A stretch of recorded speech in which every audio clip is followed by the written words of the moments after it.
Delitos. Continuamos en la primera emisión de MBS Noticias y bueno, sin duda uno de los grandes pendientes que el Estado mexicano tiene con la ciudadanía es la seguridad.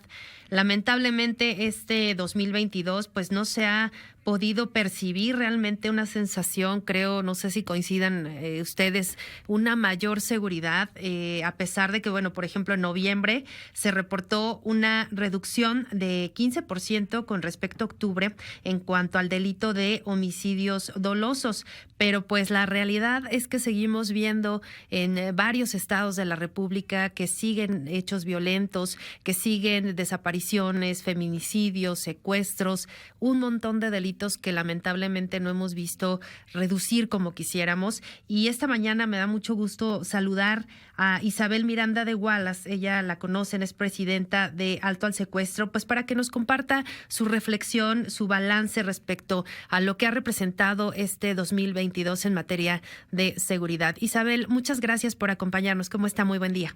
¿Qué tal, Sheila? Usted y a todo el auditorio, buenos días.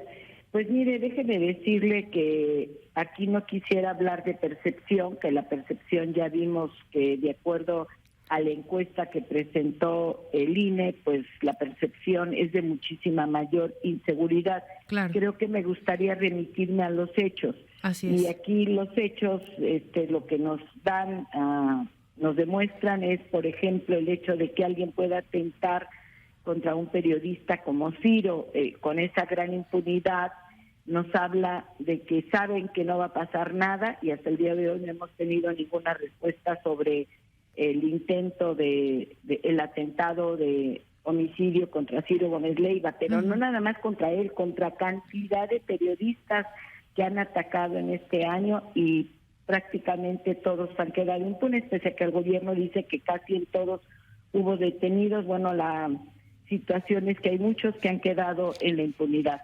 Pero hay otra cosa todavía también igual de grave, es el hecho de que prácticamente el crimen organizado se ha apoderado de muchos de los estados de la República.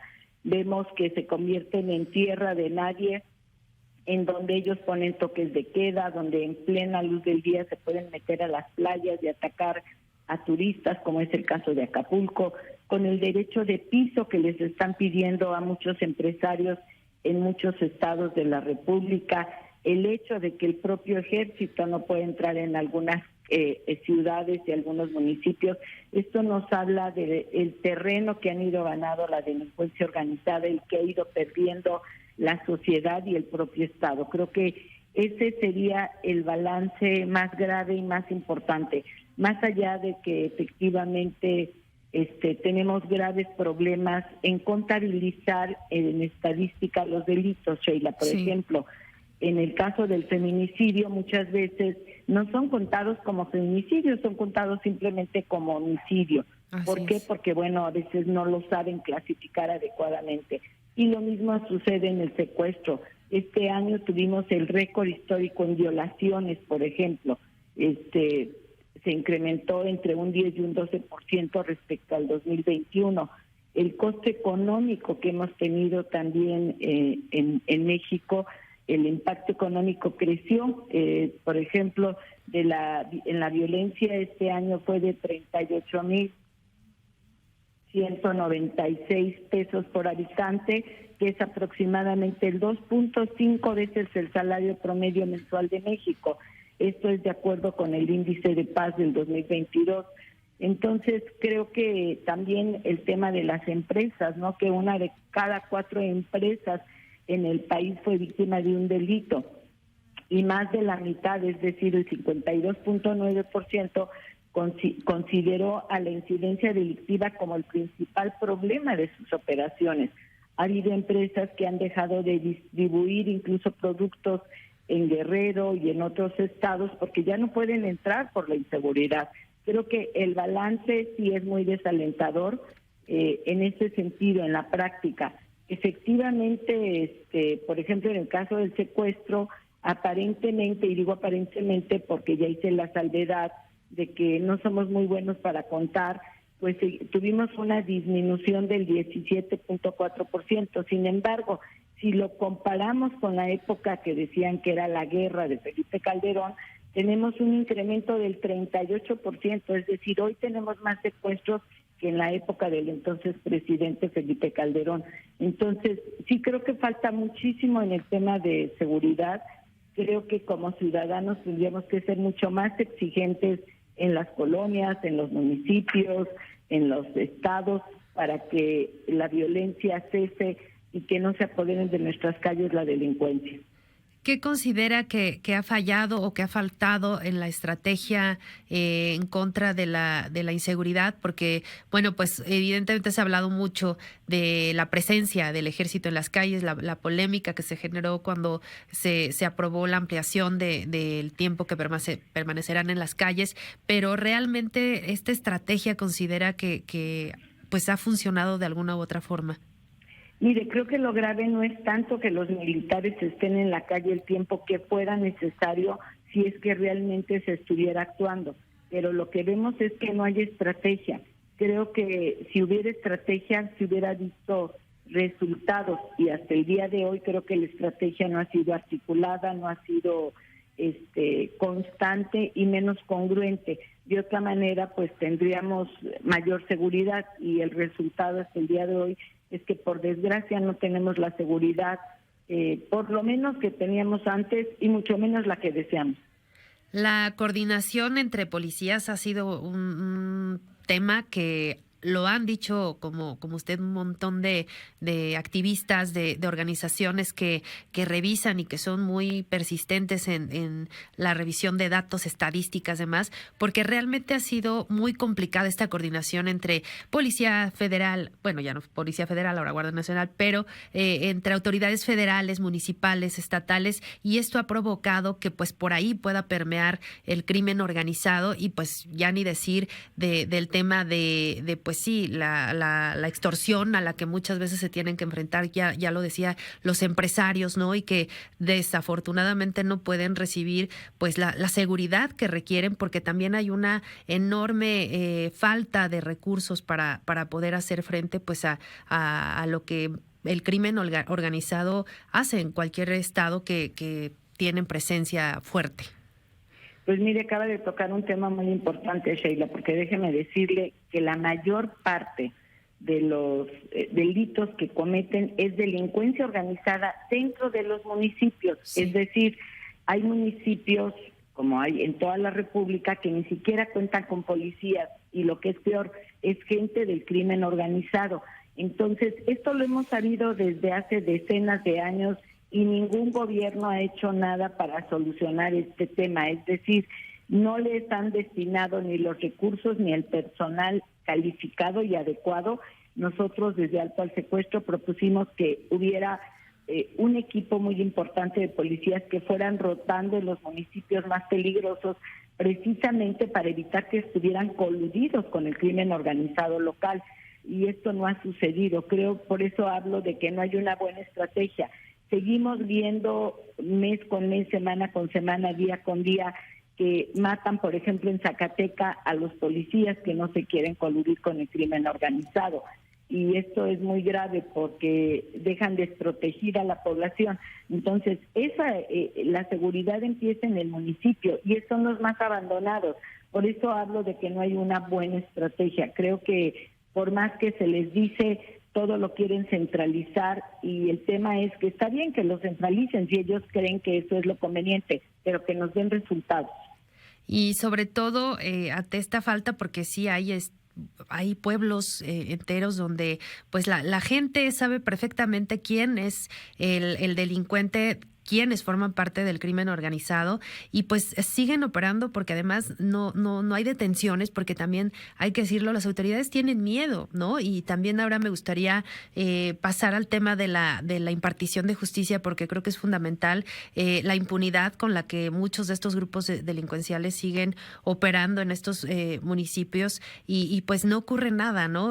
Jueces también que pues con amenazas tienen que seguir trabajando, jueces que también reciben pues muchísimas pues avisos del propio crimen organizado para que su trabajo lo desempeñen favoreciendo o no a tal o cual personaje. Entonces es gravísimo todo lo que representa este círculo vicioso que se ha estado generando pues en muchas décadas, como bien dice.